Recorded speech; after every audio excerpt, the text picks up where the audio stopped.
everyone, my name is Phil and welcome to Phil Does 3D.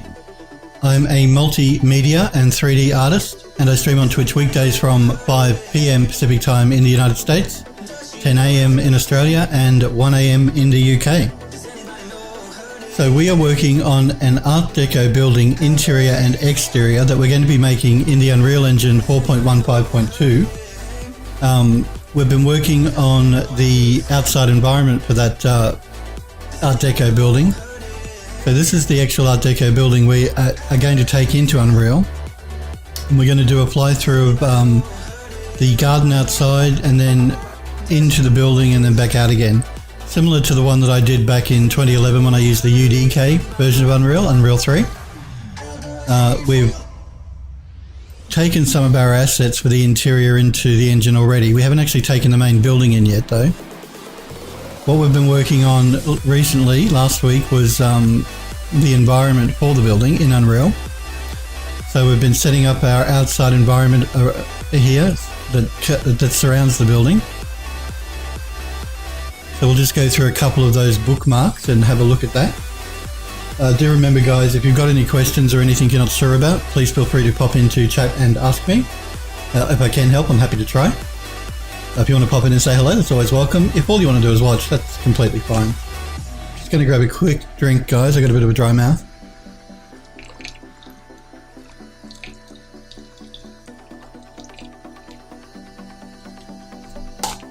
Okay, so let's just jump through a couple of our bookmarks here. Just of different angles on this environment we've been creating. So let's go to bookmark 1. Now this is that pond that we have set up. Last week we worked on, the last stream we finished off that hill section there. And remember I didn't want to add any trees through here because I didn't want to hide that sunset that's happening in the background. And it helps to break up our environment a bit too, as opposed to being just all trees all the way along. Just by adding this open area here with some grass on it. So this is what we worked on at the end of last week's stream, this hill section. And I've just placed a fallen tree there again to match the ones we've got going on in our pond, just to add a bit more interest, and some of those elderberry bushes through the hillside. And we have our feature dead trees up here on our rocks. Let's jump to the front bookmark because that's the one of the entrance to this Deco building. So we brought in our ornate gate here for the entrance and added some trees on either side as well as some grass in the foreground and some dead leaves. Now over the weekend I just added some of these autumn trees in the background here just because I thought it needed a little bit more colour. Let's just jump to the third bookmark here at a different angle. It just helps to add a bit more visual interest through behind the gate as opposed to having all green trees, because you want to try and add as much colour into your scene as you can. So having those nice autumnal looking trees through the walkway will help to just to lift it up and to draw your attention to the main gate itself. So I haven't actually done anything through here yet. All I've done is place my autumn trees and add a couple of dead trees here that span either side of our walkway to add like this canopy over the walkway, just again to add a bit more visual interest, and I've added just some stones here for our path.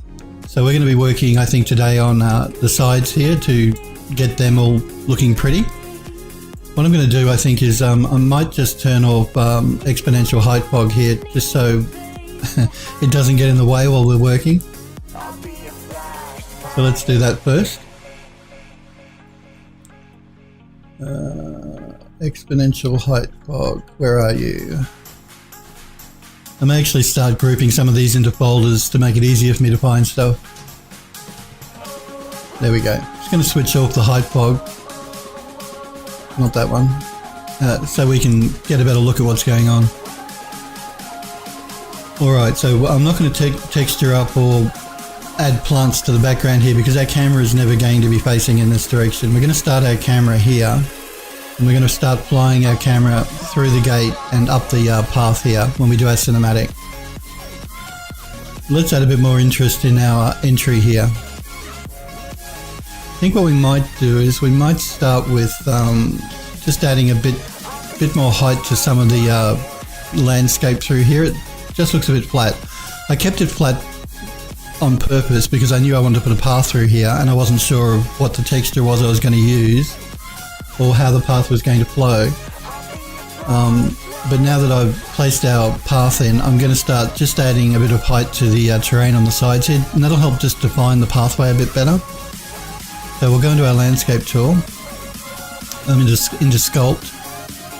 I'm using a fairly small brush, and I'm just going to check whether it's too strong. Yeah, way too strong. So let's pull back on the tool strength.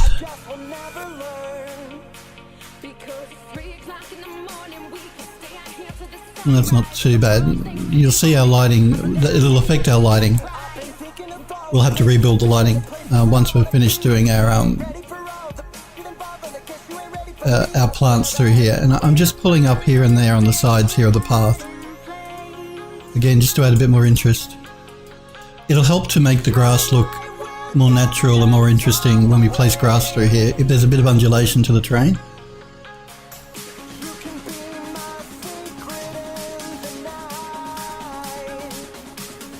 Going to get down a little lower too. It'll give me a better idea of how high this terrain is going.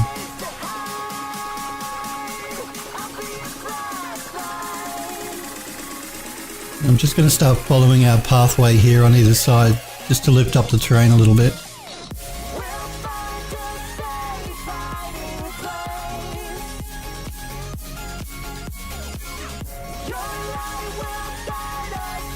I want to try and make sure I don't actually lift it on the actual stone itself though. Well, not too much anyway.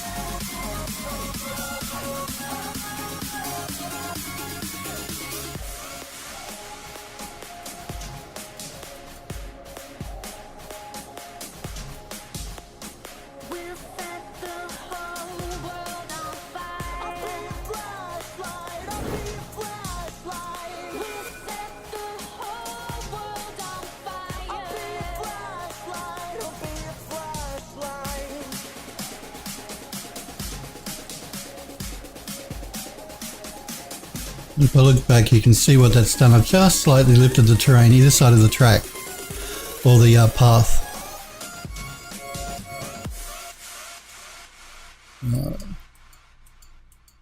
I'm just going to continue that along a little bit further past, just up to where the end of our path happens, because I haven't decided exactly what I want to do at the end of the path here yet. For this section through here before we actually get to the Art Deco building, which will be sitting in the middle here. So until I decide that, I won't make any changes to the actual terrain past this end point here. Just going to lift up some sections here. I'm going to increase my brush size a little bit here as well, because it opens up a bit more.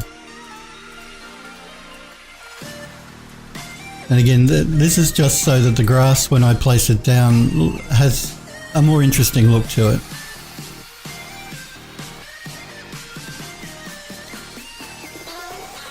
I think we might that should be good for what we want, because we're going to be working through this section at the moment anyway. Let's jump out of paint mode there, out of sculpt mode.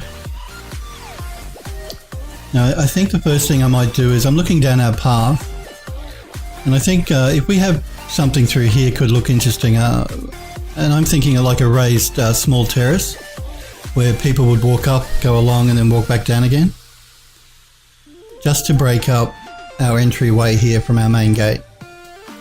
So we come in the gate and we have our and we have this raised section of path through here. So what I'll do to begin with, I think, is we'll bring in that path, because I did create it over the weekend. I'm just going to jump into my models. Where do I want to put it?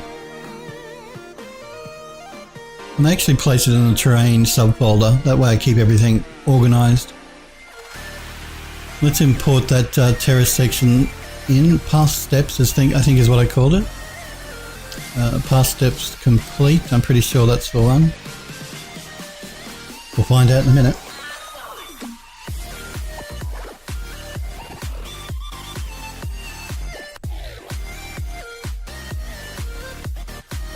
Alright, I'm just going to have a look at our shaders here because I know I'm going to have to make some corrections to a couple of them.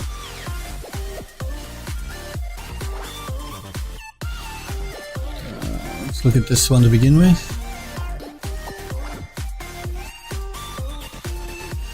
So this is material 70 base color. Alright. Now, when Unreal imports your FBX, it'll only take in the color map. So let's bring in our normal maps and occlusion maps for that texture. Material 70. We're not going to use the height information, but I always save it out just in case I do want to do any parallax occlusion mapping in Unreal, which I'm using for the plaster ceilings inside the building. I'm using parallax occlusion mapping for that, so we do use a height map for that, but we won't be using it here. So we do want the metallic, we want the ambient occlusion, and we want the normal map and the roughness map. Okay, let's bring that in.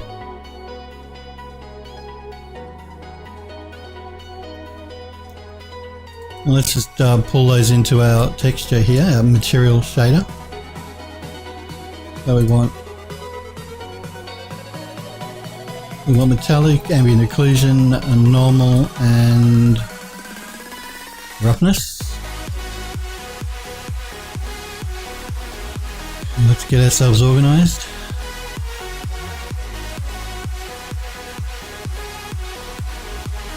So metallic, normal, this one is the roughness, and I always pop my occlusion at the bottom. This makes it easy for me to know which one's which if I keep it all the same all the time. So we're going to pipe our metallic into our metallic, our normal into our normal. I'm pretty sure this is the roughness, yep. And our ambient occlusion. And save our shader.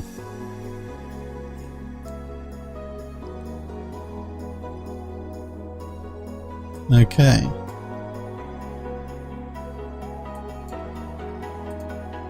Let's just jump back into our other two shaders we've got going on here. So we have basically what this is the model has 3 textures assigned to it. Let's just open up the model quickly. So we have a texture for the top of the terrace here, which is this tiled pattern. We've got another texture going on here for our columns that sit either side of that stairwell, and then we have the actual checker texture going on, dirty checker texture going on for our stairs and our sides. Now again, I've made this really dirty because this object sits outside in the full weather. You guys that watched me when I created my Baroque garden terrace, when I used View and Max, and I was painting it up in Mari, know that I like to add a lot of dirt to anything that sits outside. So I really dirtied up this checkered marble texture. But we have to add our normal maps to the other 2 textures, so let's do that quickly.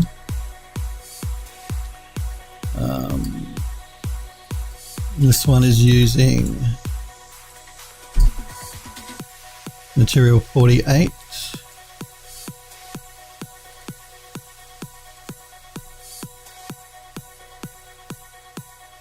So let's bring in the other texture maps we need.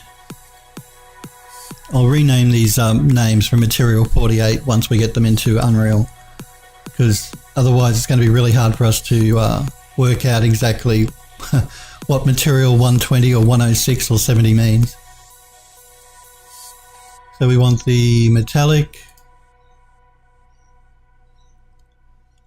ambient occlusion, the normal map, the roughness map.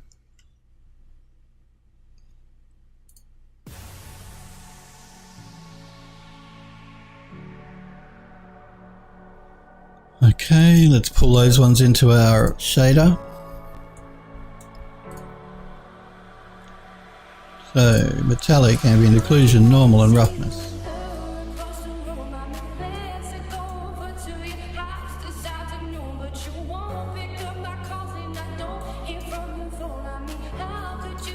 Make sure we're nice and organized.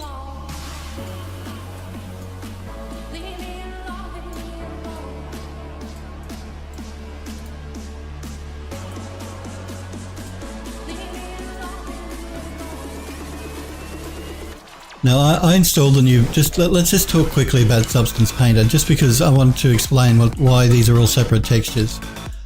If you watched me when I brought in some of my assets for the interior of the building, you know that those assets use one texture for our ambient occlusion, metallic and roughness. That's all stored in different color channels in our texture, and that's done in Substance Painter when you do an export, depending on the template you use when you create it. Now I obviously forgot to set my template when I created these, but if I'd set it to use Unreal Engine 4, it would only create one texture for me instead of all separate textures. Now it's not really a big deal. It's a big deal if you're making a game, because the more textures you pull in, the more memory you're going to use, and when you make a game you always want to make sure you use the least amount of memory as possible. So saving them all into one texture file is a better way to go. Again, I forgot to set my template when I did my export from Substance Painter, which is why I have all these separate texture maps for the different channels, like for the occlusion, roughness and metallic. But I'd suggest you use that Unreal 4 template if you're working with Unreal with Substance Painter. That'll save them all into one texture map, just in different channels for the different types of metallic, roughness, ambient occlusion. You'll save memory that way. Again, I'm going to be creating a cinematic, so I'm less concerned about performance. I mean, I am concerned about performance. I don't want it to chug, but I'm not making a game, so I don't have to worry about loading in characters and AI and all that type of thing. We're just going to be animating a camera through our scene to do a cinematic. So if I was making a game, I would go back into Substance Painter and I would re-export my textures using that Unreal template. But I just want to make that clear. I don't want to lead you guys astray if you're using Unreal to make a game and think you should be saving out separate textures like this. You shouldn't. You should be saving out that one texture map that has those textures in the different channels. So let's hook up our metallic, our normal, our roughness, and our ambient occlusion, and save our shader. We only have one more texture to do now, which is for that garden terrace piece.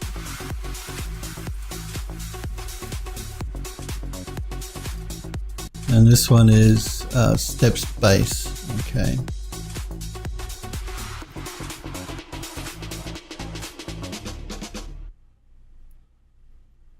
Alright, let's just import those final textures.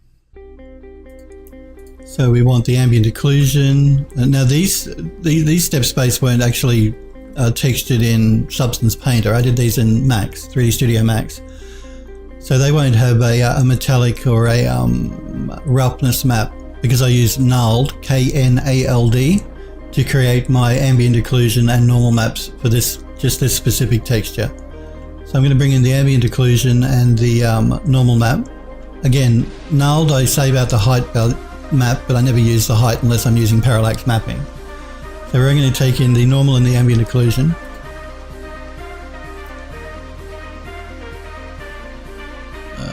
Okay. And let's bring them into this shader. Now we don't, as I said, I didn't save out a roughness or a metallic map. So what we're going to do instead is we're going to use just a constant value for those two. Hey, the real defiled chaos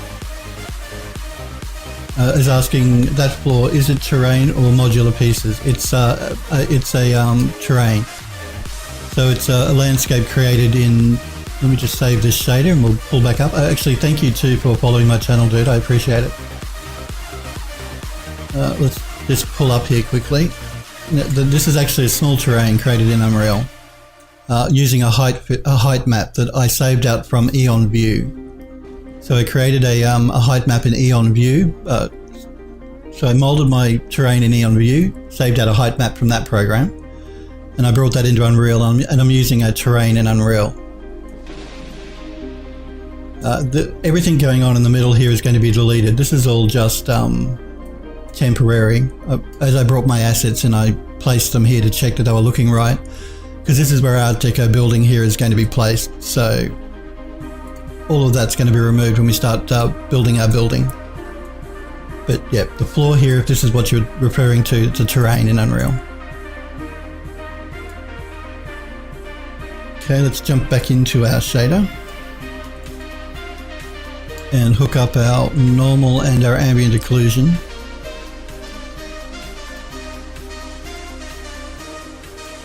And again, like I said, I don't have a metallic or roughness map, so I'm just going to press number 1 on the keyboard and add a constant. And I'm going to plug that into the metallic and into the roughness, the specular as well. Okay, let's save that.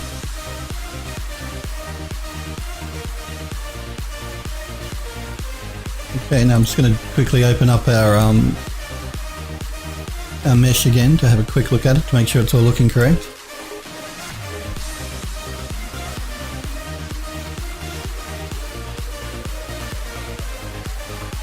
And that looks okay. Alright, let's pull our mesh in now and place it here on the terrain. Now there's a couple of reasons I'm doing this.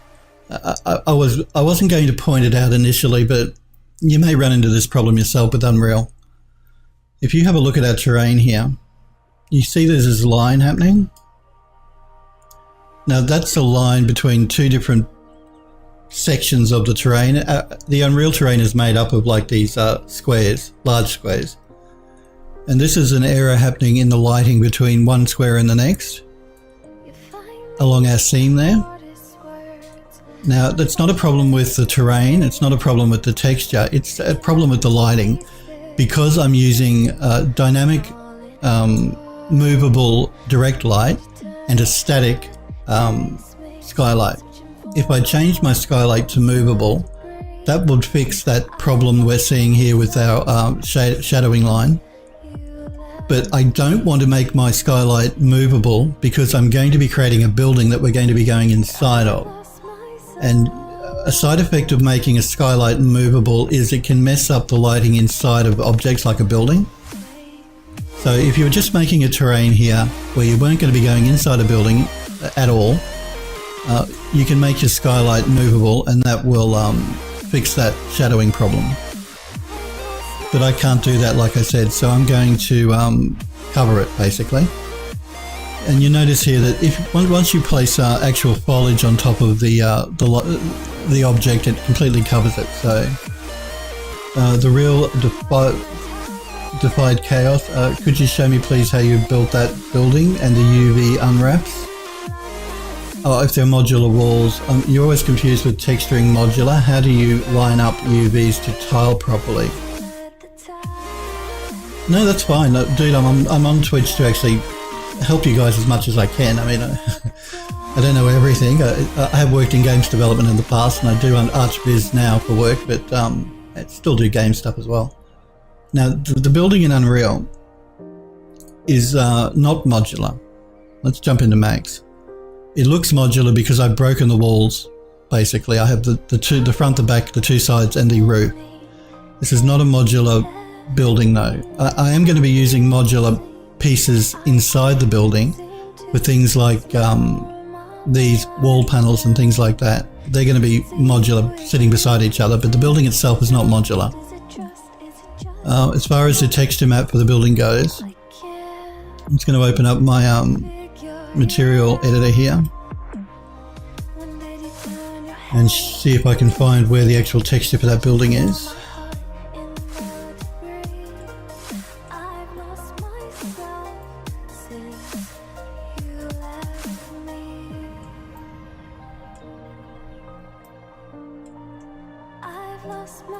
Maybe quicker for me to select it.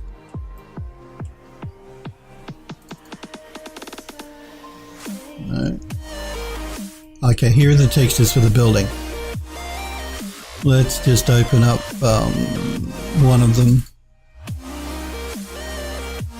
That's my UV layout or my texture for one side of the building.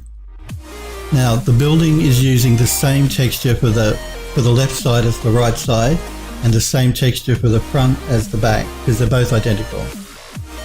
So I use the same texture on the sides and the front and the back. That helps me save some memory. Now these textures are only 2K, so I don't think I'm using like a 4 or 8K texture here to make my building look the way it does. It's only a 2K texture, but it's a 2K texture on the front and it's a 2K texture on the side. So that's the texture map, and that's the way the UVs are laid out for the side of the building here. But again, like I said, it's not, this building itself is not modular, but these pieces, when I start building the interior, are going to be modular. So if I just quickly open up the video that, because I made this video back in 2011 using this building in UDK. And I just want to play it till we get to the inside to show you the modular pieces that we'll be using in there. Because inside we are going to be using a lot of modular stuff. I'm just rereading your question here to see if I've missed anything you're asking. So I showed you how I built the building, what my UVs are. They're not modular walls. And you're saying you're confused with texturing modular and how you line up UVs to tile properly. Okay. Let's just wait till this camera pulls inside the building and we can have a bit of a look at the assets. We're going to be using the same assets that I've updated for the new version in Unreal 4, because this is Unreal 3. So I've just updated some of the textures for our maps here and made a couple of them high poly. Now these wall pieces, obviously I'm just duplicating my mesh here, and so they're all tiled. It's different from a tiling texture though. I'm not sure, maybe you're looking at your landscape and you're asking how to do tiling on your landscape. The same through here. These wall panels are all reused assets as well.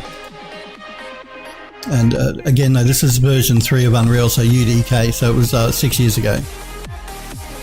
So we reuse assets quite a bit. And with regard to tiling, if you're talking about in Unreal, your terrain, you shouldn't have a problem. So long as the texture itself is tileable, it should tile properly without a problem. And I'm using substance textures here, so they all tile pretty much without a problem. The only time I generally use tiling textures is on things like the landscape, where it's really large. Other objects, I don't generally use tiling. Tiling used to be very big. When I first started in games development more than 10 years ago, tiling was big because memory was very small on video cards, and consoles like the Xbox 360 only had a small amount of 512 meg of memory, I think. So it was really important to use tiling textures back then. And it's still useful and important because you save memory on the computer and your game, but less important than it used to be. And mainly useful for things like terrains like this, to use a tiling texture. In which case you won't really have UVs, because a UV will be the whole tile. And yeah, like I said, the building itself is not tiling. I'm not using a tiling texture there. I'm using an actual texture map that's painted to look like the building. I'm not tiling any of the brick or anything like that. But you won't have a problem with tiling so long as it's a tileable texture.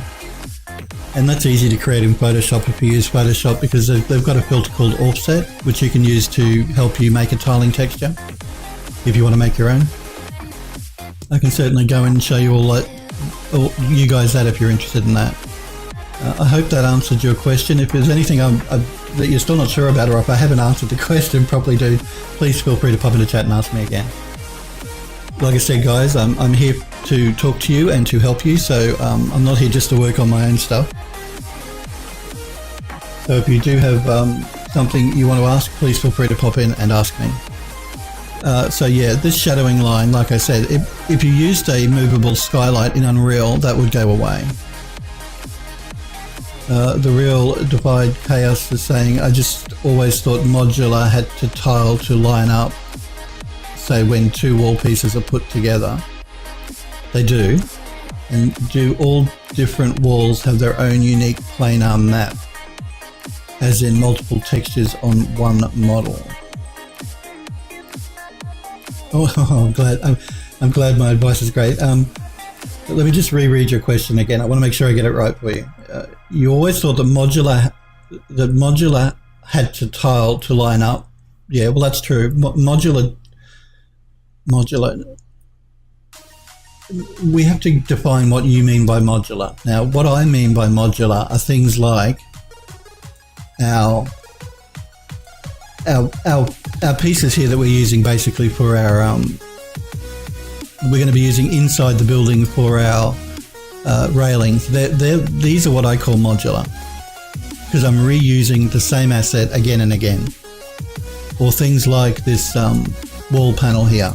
Again, that's a modular piece because I'm going to be copying it and using it all the way along the wall. In which case, you only got to UV it to that object. You don't have to UV it across all of the objects because they're all going to be copied. But that's what I consider modular. Now, some people consider modular things like the tiling happening on the terrain. That's not really modular, that's tiling, texture tiling.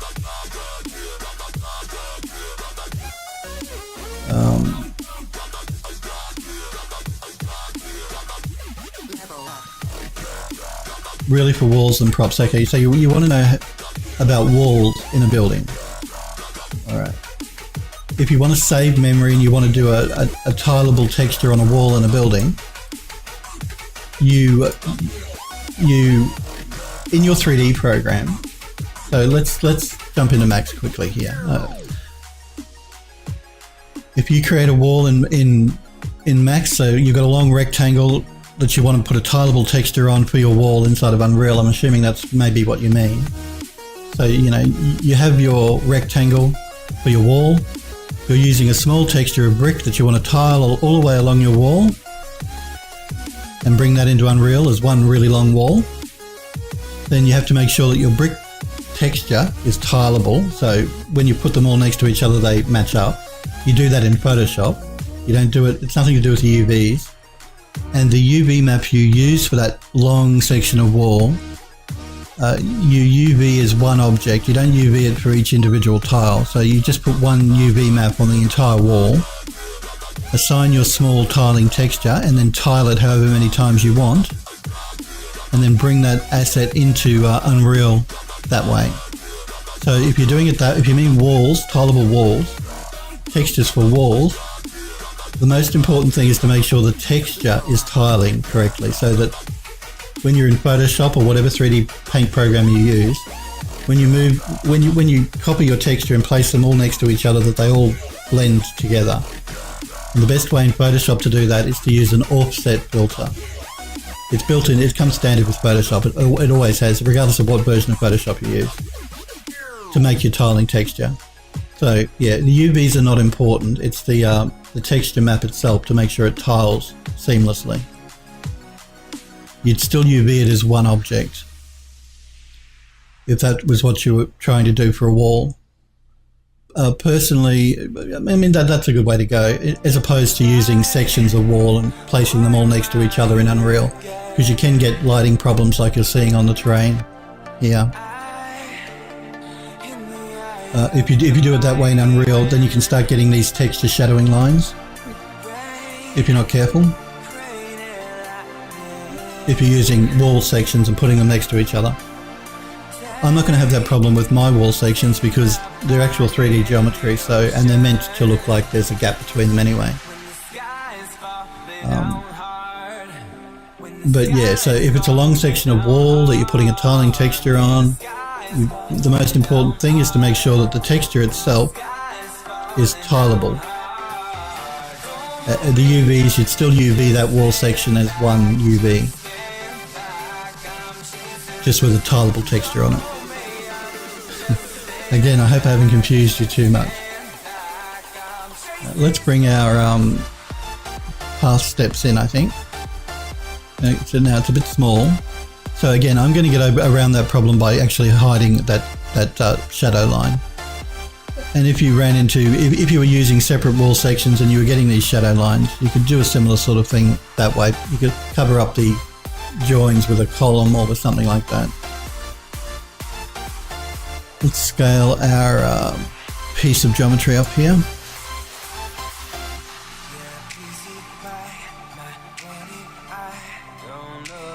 You want to make it quite big, because remember, this is like a terrace that people are going to walk up, so.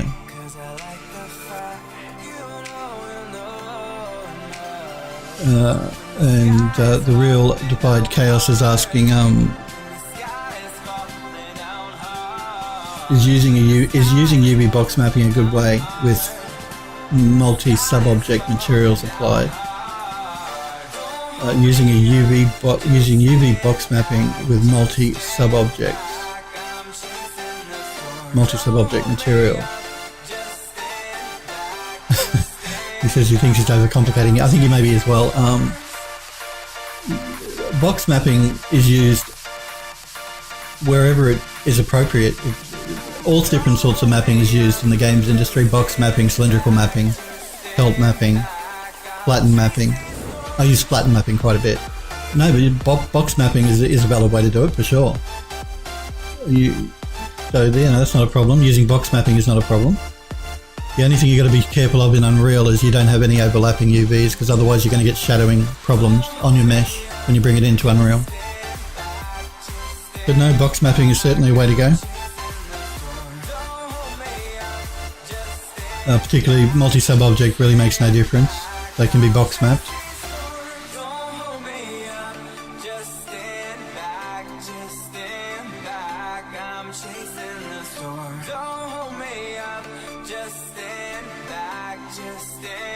Just checking the size of our asset here before I position it correctly. And I want the steps to actually span about the width of the path. But yeah, you may be overcomplicating things a bit. If you're working on a project and you have a problem and I'm online, then you can certainly use like Imager or something and show me what you mean that way, or ask me when I'm streaming. I'll help if I can. But yeah, it's not it's not a complicated process really. It just depends on the object that you're trying to work with to texture up, more than anything.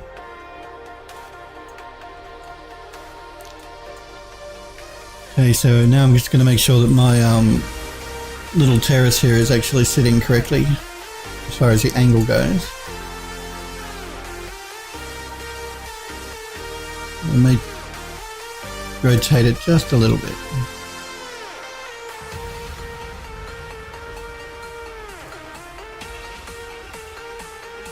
Again, I want this terrace to sort of follow the path line here.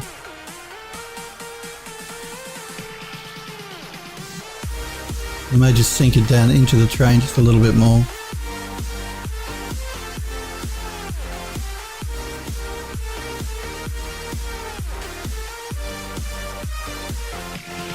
The real Defied Chaos is asking, how would you deal with overlap? Would box mapping overlap? A box mapping in, I don't know how, different 3D programs will UV map a little differently, but in Max, if you're using box mapping, you will get overlapping UVs. If you're using the default box map, what all box mapping does in Max is takes the rectangle and places them all on top of each other for each side. You're going to get overlapping UVs, which means when you bring your mesh into Unreal, it's going to shadow incorrectly. You're going to get black spaces on different parts of your model. You have to make sure that your UVs are all individual. Again, if I just jump into Max and I throw down a box, and you think, oh well, all I have to do here to UV map that box is go into Unwrap and do a box map, that's not going to work. That will work, but it won't look right in Unreal. Because if I throw an Unwrap UVW on this and have a look at our UVs,